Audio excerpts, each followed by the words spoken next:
Hey, my name is Christopher Saunders, and this is a special edition of the Connecticut Sports Talent Show where we talk all things talents in Connecticut.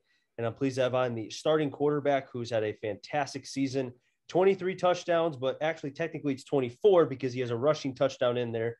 I call him Sunshine because it was the first thing I saw when I saw the flow, the Sal with the blonde hair. He'll figure out who that is soon. Drew Nye, as I mentioned, the starting quarterback for Morgan, a part of the Pequot. Drew, it's great to be able to have you on, man.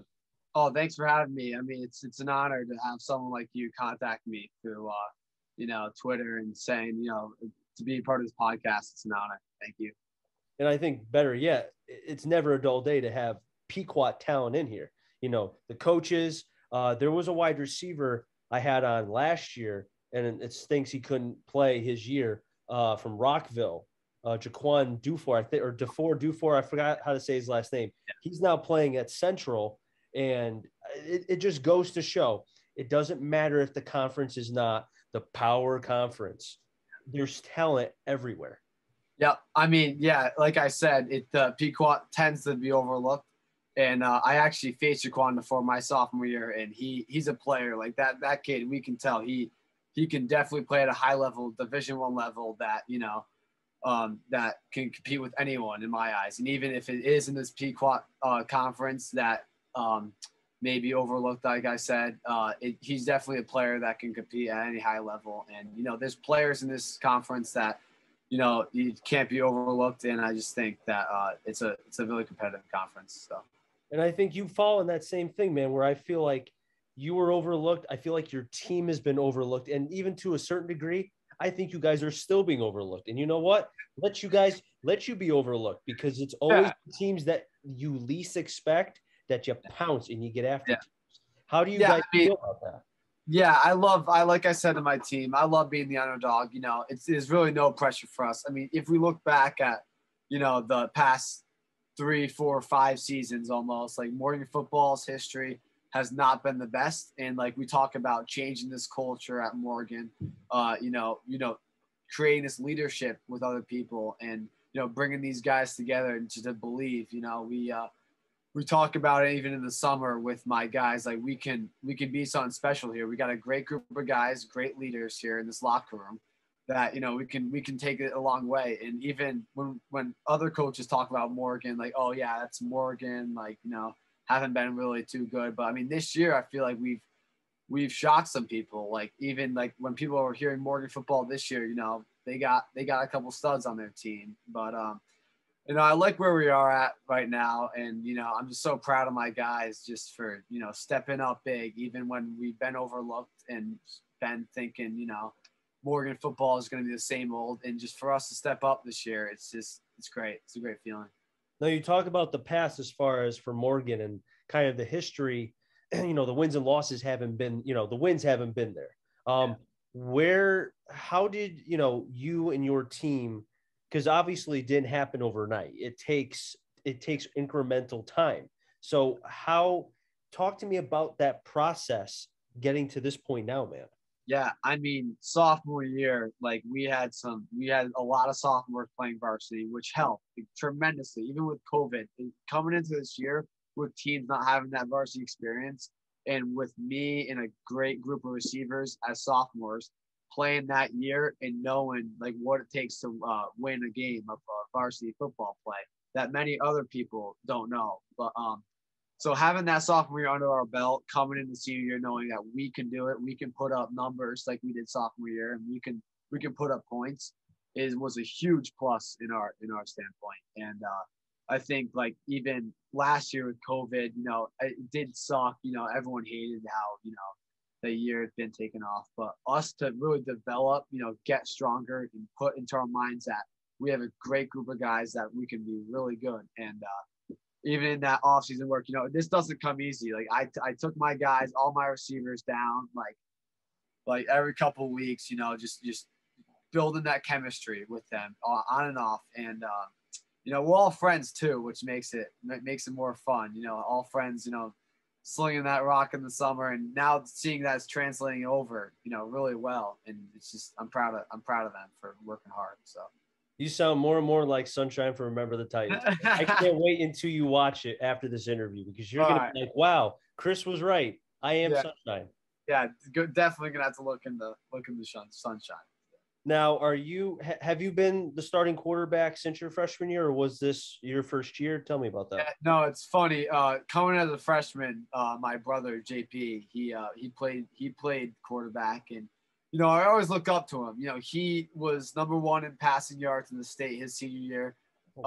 He was a guy that had a lot of skill. I would always learn off him. We would always talk at home about what do you like in this defense? Like the IQ is phenomenal by him. He's playing college football at Muhlenberg right now, and which is a really elite Division III level. But he was a great mentor in my eyes. Just for me to look up to JP as a freshman and really develop that bond and helping me develop as a player as a freshman, which was really awesome for me. And sophomore year, I started. Not in the beginning of the season, I was a backup, but then I put up ridiculous JV numbers, so I got a shot in the third game, and ever since that, we did not look back, and we put up great stats, numbers, and like now senior year starting to win games, which I'm proud. You mentioning about your brother and about how you would talk about practice games, etc. I think about two quarterbacks talking, and I'm currently reading a book called The Q Factor, which was written by Coach Bellick, or Billick rather. He was the former Ravens coach, won the Super Bowl, that great defense with Ray Lewis, Ed Reed, and all them. And there was a part where he was under the tutelage. He was on the staff with Coach. I think it was Walsh, if I remember right, from the Dolphins, way back in the day, the perfect season. And he talked about how his quarterbacks, he looked for timing, accuracy, and touch. Is that something as a young quarterback that you wanted to have at an early age and you worked on? Oh, 100%. Even like I took advantage of every single practice with him, like being there by my side, telling me like what to do right, and what's wrong that I'm doing. And just even like working with him throughout the summer too. He actually developed into a tight end now in college. So even throwing the ball with him in the summer was a huge, and him, teaching me, still having that quarterback IQ, which was huge, and how to really torch defenses and what coverages and everything. So him being able to talk to me at home was an honor, just a blessing to have. Now, as you were kind of going through the progressions and the progress of being a young quarterback, take me into now, okay, I want to go back to your freshman, sophomore year, now looking at you now. If you could grade yourself your first 2 years, how would you, like, if you had to write like a scouting report, what would it be? Yeah, I mean, I was a underdeveloped, undersized guy, like coming in freshman, sophomore year, very, I'd say, very underdeveloped, skinny, and but I had that arm strength and talent to really compete at a level, a varsity level. So, but freshman, sophomore year coming in, not, having that confidence that I have at the end of sophomore year, I would say, but if you want me to get a grade on that, C minus. I don't like to give myself high praises all the time, but no, but it was especially sophomore year, getting that varsity experience was huge for me in terms of this year now and what I'm doing. But like in just actually shout out to this coach Alex Lipka, who's now the Cognishog assistant that I got to play this last Friday. He helped me out so much. He was actually our assistant sophomore year and helped me out with these different types of coverages and what to do as a varsity quarterback, because he used to play varsity quarterback at Morgan. So, he knew what it was all about and what it took. And he even said, like, you guys as seniors, like, you can really make a run in this league. And that's what we're doing. The way I think of, because I broadcast in the NVL, and the NVL is in the Naugatuck Valley League, very close knit. It's like every conference has their own thing, man. And I don't know if you ever heard of, the 7 ways to Kevin Bacon. Something always goes back to Kevin Bacon. When I think of the Pequot, I think of, no matter if it's a coach, a coordinator, a former quarterback, somehow, some way, it all equals back to the one person or two people who've kind of helped. And like you mentioned with the coach from Coggins and the development of helping you. It Yeah. just tells me that it's a close-knit, the Pequot, very close-knit, and you guys are all family at the end of the day. Oh, 100%. I mean, I know guys in the Pequot, like left and right. When I'm facing them, I know them. Seeing them, at field or whatever, seeing them at sporting games. We're all kind of friends here, and like, there's no really real hate or rivalry towards one another. And the connections have been great. Even like I brought up with Lipka and other coaches. I know Coach Becker used to coach at Coggeshog. He knows me very well. I know him, and everyone really keeps a close contact with one another in this small conference. But it's been real with this whole team and this season and just exploring and everything. So it's fun. Now, because everybody lost a season. Some Yeah, lost senior year, some lost their junior. And I don't want to make it seem like I was making a joke. It's not a joke. It stinks for you guys that you lost a year. But thinking now of what you said, man, that you were able to get varsity time your sophomore year, not knowing what was going to happen your junior year, how important and crucial was it for you to have played your sophomore year? Because now, if you didn't have that, you may be peaking towards the end of this year, and then who knows where you could be as far as looking at schools, football, everything.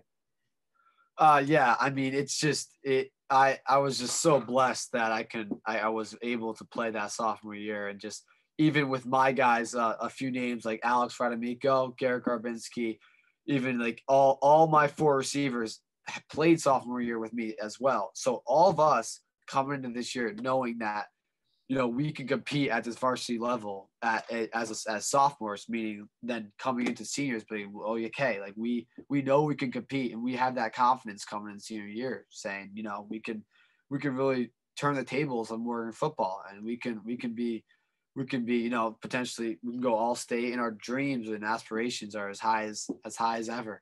So, I'm loving where we're at right now, and just the confidence that we have and the swagger we're playing with. Just I feel like all brings back from sophomore year, and the ability that we played that many other teams don't have that varsity experience in their belt, but we do, which, I'm happy for it. Now, I was watching a lot of film from your past games earlier today, and the one thing I noticed beyond the fact of what you could do as far as slinging the rock, and I could just tell, like, you look like a quarterback who's gone through games and has that presence.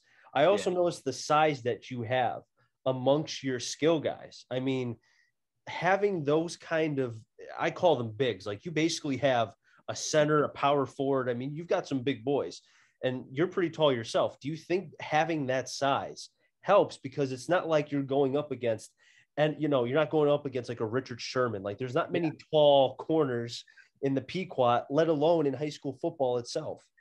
Oh yeah, it's truly an honor to have, we've been talking, I have every single, skill type in our book. We have, Alex Fradamico, who's 6'4", that really, I put it up in the air, he's going to come down with it, and to having that trust. Then we have Garrett, who is an animal. Like, he can play any position on the field. He doesn't go down. His yards after catch is just phenomenal. I felt like a hitch to him, and he'd break for 50 yards. And Ethan Renato, who's really our fastest guy on the team, who's a speedster, reminds me of Tyreek Hill almost, and just giving him the ball in space is scary too.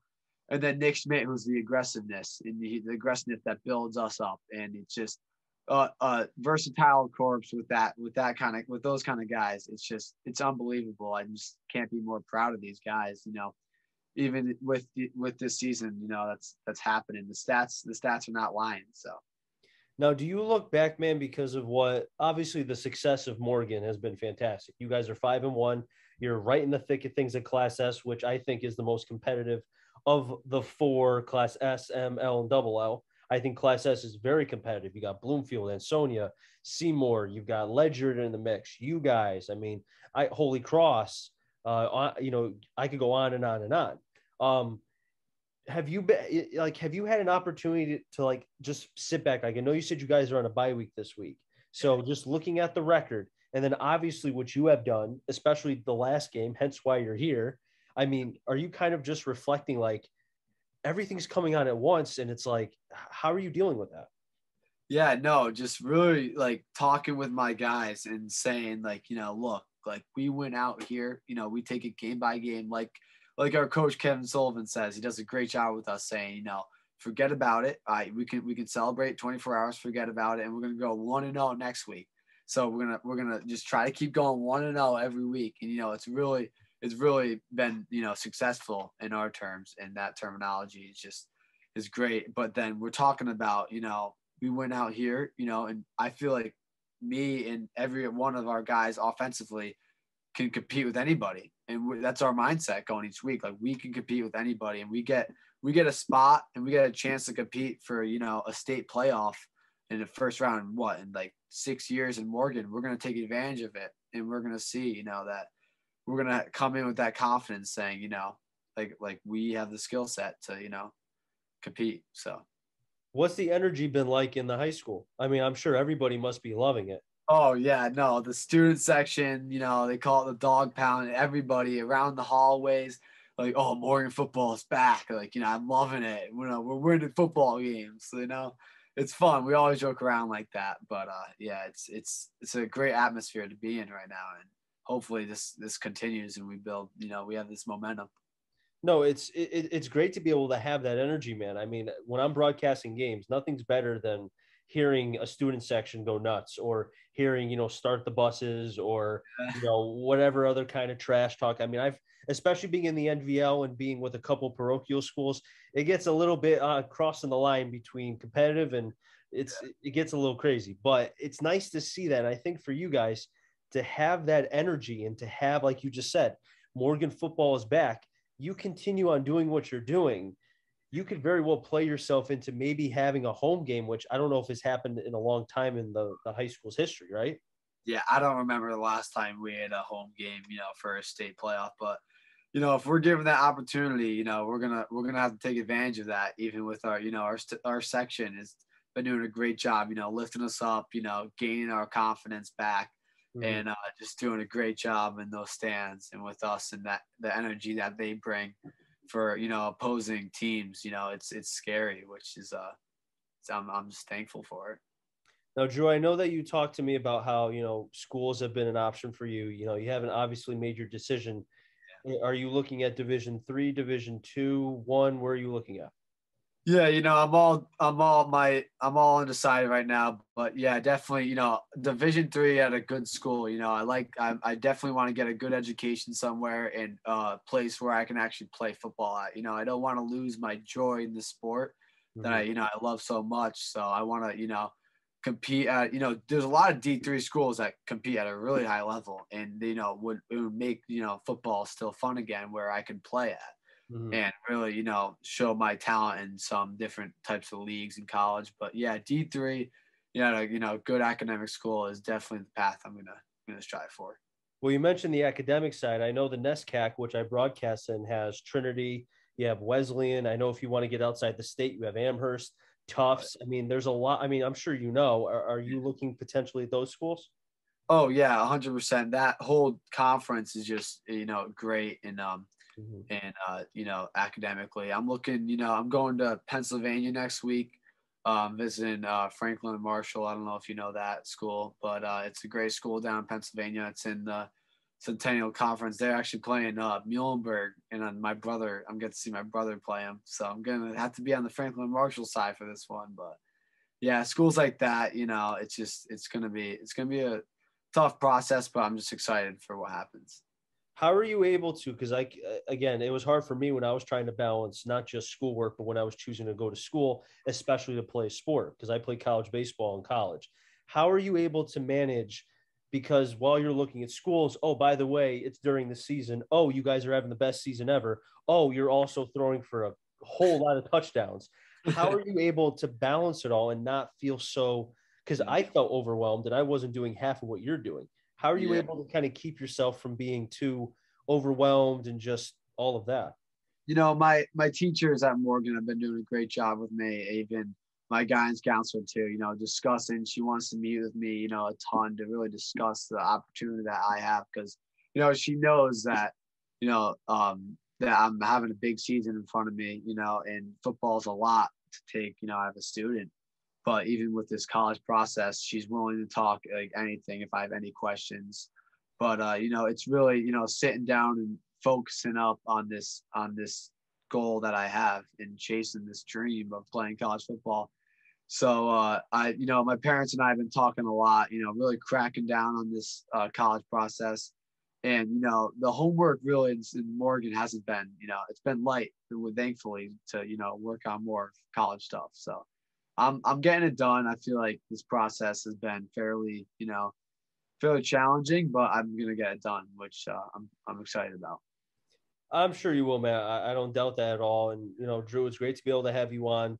I wish you nothing but you and the rest of the Morgan program a great rest of the year. And hopefully I could see you guys. I don't know if I could actually see you guys in person in States, Yeah. depending on my broadcast schedule, but I'll be rooting for you guys. And hopefully you guys can have an opportunity to be able to host a home game if you guys can continue on doing what you're doing. Yeah, definitely, man. I mean, it's been an honor. Thank you for having me on. I mean, it's been real. No problem, man. Anytime. That'll wrap things up in the Connecticut Sports Talent Show. So until next time, stay safe. MRCT stands for Connecticut Talent, and I'm on a journey to find them all. Enjoy the rest of your day, everybody, and be well.